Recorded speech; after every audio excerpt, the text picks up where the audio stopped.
Item ಯಾವುದೇ ಇರಲಿ try ಮಾಡಿ ಆಚಿ ಚಿಕನ್ ಮಸಾಲಾ. ನಿಮ್ಮ ಜೊತೆ ಕಳೆದಂಥ ಒಂದಷ್ಟು ಕ್ಷಣಗಳು ನೆನಪುಗಳು ಅಂತ ಅಂದರೆ ಏನೆಲ್ಲ ನೆನಪಿಗೆ ಬರುತ್ತೆ ನಿಮಗೆ? ಅಯ್ಯೋ, ನಮ್ಮ ಕಾಲೇಜ್ ಡೇಸ್ ಅಂದರೆ ಪ್ರತಿ ಸರಿ ಕಾಂಪಿಟೇಷನ್ಗೆ ಹೋದಾಗ ಅವನಿಗೆ ಫಸ್ಟು ನಂಗೆ ಸೆಕೆಂಡು, ಇಲ್ಲ ನನಗೆ ಫಸ್ಟ್ ಅವನಿಗೆ ಸೆಕೆಂಡು, ಆ ಥರ. ಆ್ಯಂಡ್ ನಾವಿಬ್ಬರು ಒಟ್ಟೊಟ್ಟಿಗೆ ಲವ್ ಮಾಡೋಕ್ಕೆ ಶುರು ಮಾಡಿದ್ದು. ಇಬ್ಬರು ನಾವು ಯಾರು ಲವ್ ಮಾಡೋದು ಅವ್ರನ್ನೇ ಮದುವೆ ಮಾಡ್ಕೊಂಡ್ವಿ. ಕಡೆಗೆ ನನಗೆ ಅವಕಾಶಗಳು ಇಲ್ಲ ಅಂತ ಸೋತಾಗ್ಲೂ ಅವನೇ ಕರೆದು ನನಗೆ he was a producer, I am the director. ನನ್ನ ಹೆಂಡತಿ ಹಾಸ್ಪಿಟಲಲ್ಲಿ ಇದ್ದಾಗ ಅವನೇ ಡಿಸ್ಚಾರ್ಜ್ ಮಾಡ್ಕೊಂಡು ಬಂದೆ. ಸೊ ಅಷ್ಟು ಕ್ಲೋಸು. ನಿಮ್ಮ ಶಕ್ತಿನ ಕಳ್ಕೊಂಡಿರ 100%. ಈಗ ನನಗೆ ಫಾರ್ ಎಕ್ಸಾಂಪಲ್ ನಾಳೆ ದಿವಸ ನಾನೇನೋ ಮಾಡಬೇಕು ಅಂದರೆ ಫಸ್ಟ್ ಫೋನ್ ಮಾಡಿದೆ ಅವನಿಗೆ, ಹಿಂಗೆ ಮಾಡ್ತಾಯಿದ್ದೀನಿ ಅಂತ.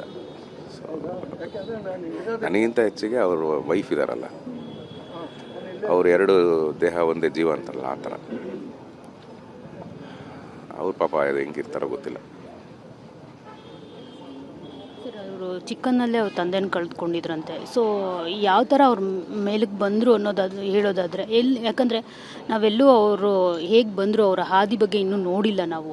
ಸೊ ಅಫ್ಕೋರ್ಸ್ ನೋಡಬೇಕಾಗಿತ್ತು, ಅಷ್ಟರಲ್ಲೇ ಅವ್ರು ನಮ್ಮ ಜೊತೆ ಇಲ್ಲ. ಸೊ ಏನು ಹೇಳ್ತೀರಿ ಅದ್ರ ಬಗ್ಗೆ? ಇಲ್ಲ, ಅವರು ತಂದೆ ಅಂದರೆ ಅಷ್ಟು ನನಗೆ ನೆನಪಿಲ್ಲ. ಬಟ್ ಅವ್ರ ತಾಯಿ ಅವರನ್ನು ತುಂಬ ಚೆನ್ನಾಗಿ ಬೆಳೆಸ್ತಾರೆ ಇಬ್ಬರು. ಅವ್ರ ಅಣ್ಣನೂ ಒಳ್ಳೆ ಸಪೋರ್ಟ್ ಆಗಿದ್ರು ಅವ್ರಿಗೆ. ಆ್ಯಂಡ್ ಎಲ್ಲದಕ್ಕಿಂತ ಹೆಚ್ಚಾಗಿ ಅವನು ಸ್ವಯಂ ಖುಷಿ ಮಾಡಿಕೊಂಡು ದೊಡ್ಡವನಾಗಿರೋದು. ಯಾರು ಅವನೇ ಬೆನ್ನು ತಟ್ಕೊಂಡು ಮೇಲೆ ಬಂದಿರೋಂಥದ್ದು. ಅವನೊಂಥರ ಎಕ್ಸಾಂಪಲ್ಲು,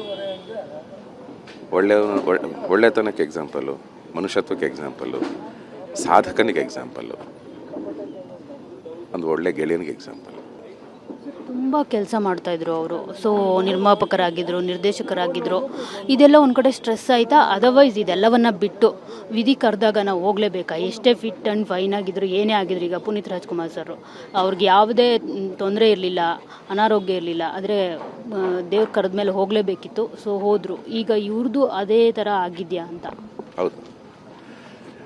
ನಮ್ಮನ್ನು ನಾವು ಕಾಪಾಡ್ಕೊಳ್ಳೋದು ನಮ್ಮ ಕೈಲಿದೆ, ಕಾಪಾಡೋದು ಬಿಡೋದು ಅವನ ಕೈಲಿದೆ ಅಂತ ಅಷ್ಟೇ. ಸ್ಟ್ರೆಸ್ ಅಂತ ಆ ಥರದ್ದೆಲ್ಲ ಏನಿದೆ? ಅಲ್ಲ, ಯಾರಿಗಿರಲ್ಲ ಸ್ಟ್ರೆಸ್ಸು? ಪ್ರತಿಯೊಬ್ಬರಿಗೂ ಇರುತ್ತೆ ಸ್ಟ್ರೆಸ್ಸು. ಸ್ಟ್ರೆಸ್ ಆದ ತಕ್ಷಣ ಹೋಗ್ಬಿಡ್ತೀವಿ ಅಂತ ಏನಿಲ್ವೇ? ಇವಾಗ ಲೈಫಲ್ಲಿ ನಾವು ಡೈಲಿ ಕೊರಗ್ತಾ ಇರ್ತೀವಿ, ಅಯ್ಯೋ ನಾವು ಹಿಂಗಾಗಿಲ್ಲ ಅಂತ. ಹಂಗೆ ಅಂದ್ಕೊಂಡ ತಕ್ಷಣ ಹೋಗಲ್ವಲ್ಲ. ನಾವು ಎಷ್ಟೇ ಫಿಟ್ ಆಗಿರ್ತೀವೋ ಅಥವಾ ನಮ್ಮನ್ನು ನಾವು ಏನೇ ಕಾಪಾಡ್ಕೊಳ್ತೀವೋ, ಫೈನಲ್ ಡಿಸಿಷನ್ ಅವರೇ. ಅದ್ರ ಮುಂದೆ ಏನು ಮಾಡೋಕ್ಕಾಗಲ್ಲ. ಅದಕ್ಕೆ ಬೈಬೇಕಷ್ಟೆ.